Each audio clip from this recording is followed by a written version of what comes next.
2 daughters, as Max said, Desiree, Rachel, and a son, Jude. She lived in Lawrenceburg, Tennessee before moving to Franklin and going to work for the Hardee's restaurant on Murfreesboro Road in Franklin. She attended Mass at St. Philip's Catholic Church in Franklin. Peggy had been working at Hardee's for 2 years, and while she kept to herself, she was much beloved by her family and close friends. The day she was murdered was her birthday and her day off. But she came to work that night because the restaurant needed her on the late shift. They were just about to close when this tragedy took place. Even though it's been 34 years ago, the men and women of the Franklin Police Department have never forgotten Peggy Cox. We don't want the public to forget her either. Someone possibly knows something. If so, we work on this unsolved mystery. I'm thankful for his hard work, his dedication, and more importantly, that he cares about solving the murder of Peggy Cox.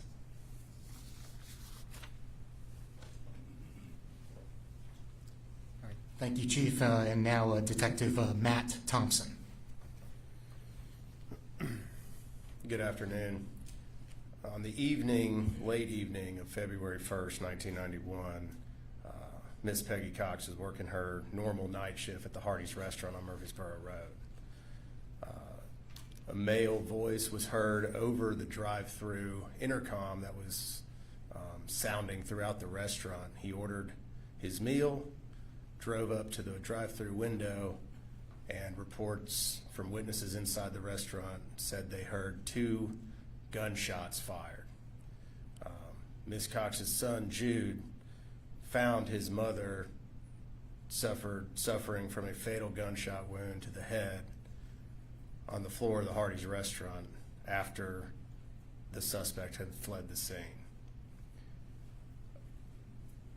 There were several eyewitnesses to the vehicles within the drive-through that night, none of which saw specifically the shots fired. One of the vehicles that we looked for the past 34 years is a light-colored Nissan Sentra, possibly a late 80s model, with a personalized license plate of Liz or Lisa. We have not been able to locate that vehicle, and we are still to this day running down leads on trying to find that vehicle and the owner of the car. Like I said, over the past 34 years, multiple detectives have been assigned this case. Every year we get tips, some big, some small, some pretty quick to rule out, and other ones are more labor intensive.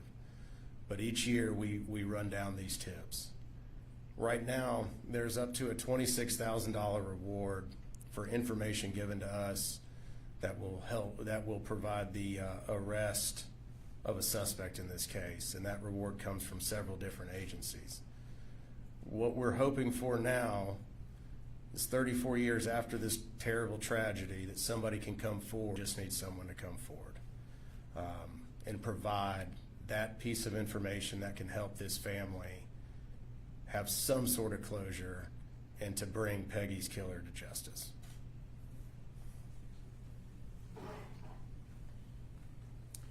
Thank you, Detective Thompson. And now I'd like to introduce Peggy's daughter, Desiree Cox.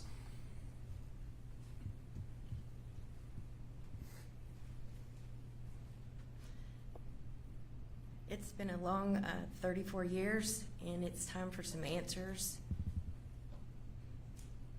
in this. And it's been a hard 34 years, so we'd really appreciate some help with this and anyone coming forward. We know you're still out there, and people know what happened, and we really would appreciate some help with this.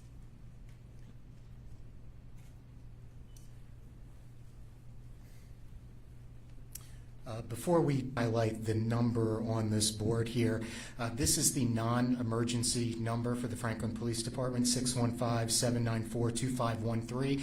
If you have information, that is one of the two numbers you can call. The other number is the Williamson County Crime Stoppers number, 615-794-4000. I can't emphasize this enough. You can remain anonymous when you make those phone calls. So that would be greatly appreciated if anybody out there has information on this case. So like I said, we will open it up to any questions that you have. Detective Thompson and Desiree will also be available for one-on-ones. So if you do have any questions, feel free to raise your hands. Matt. I know that previously the state or federal agencies or resources in the investigation.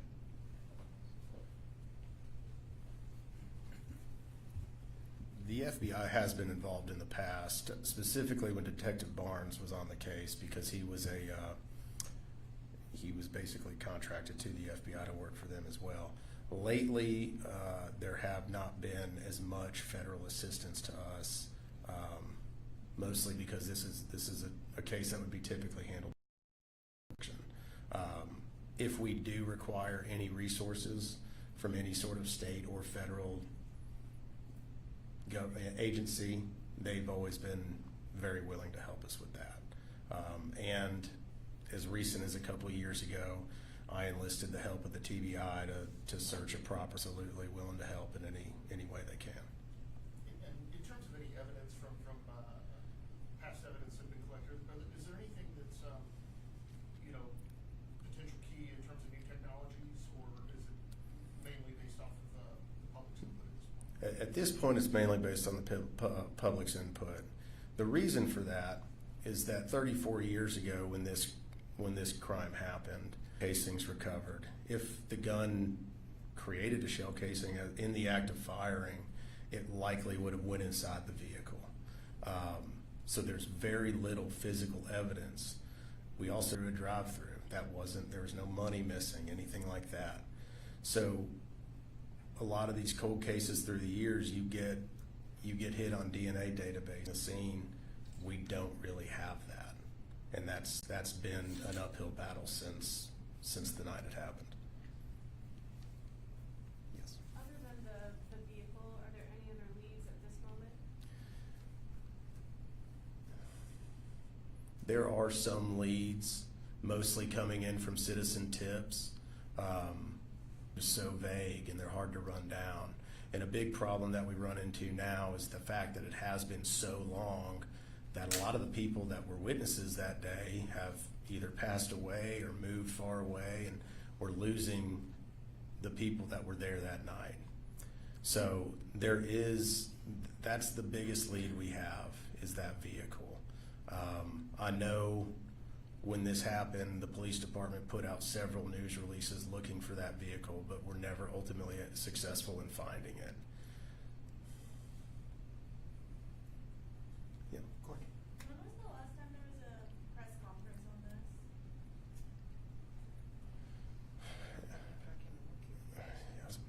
2015 or 2016, probably right when I started here, so it was a while back. What made you all want to do one now?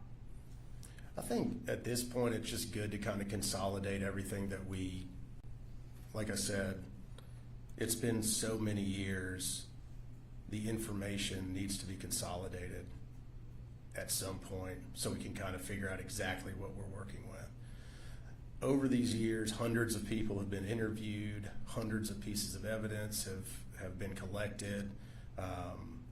These interviews have gone from, to get this word out, clock on this one. How so? Well, like I said, 34 years ago, so much time has passed that witnesses, evidence, all those things are degrading, and every day that passes, we lose a little bit more in the ability to solve this case.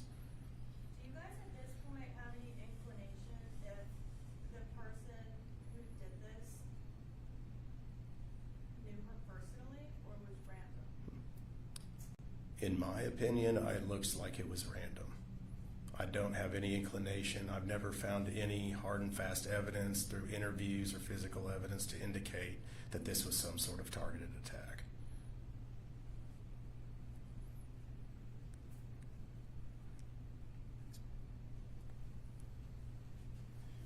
All right, well, thank you guys very much for being here.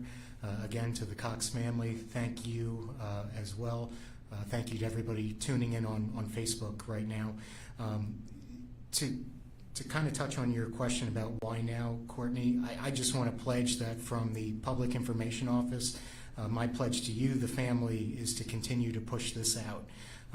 Not just on anniversary. We want to get, speaking for the whole department, we want to get resolution. We want this person behind bars no matter how long it takes. And I want to be able to invite each one of these reporters and photographers back here, hopefully in the not so distant future, where we can make a major announcement. So that is the goal. So thank you guys, appreciate it.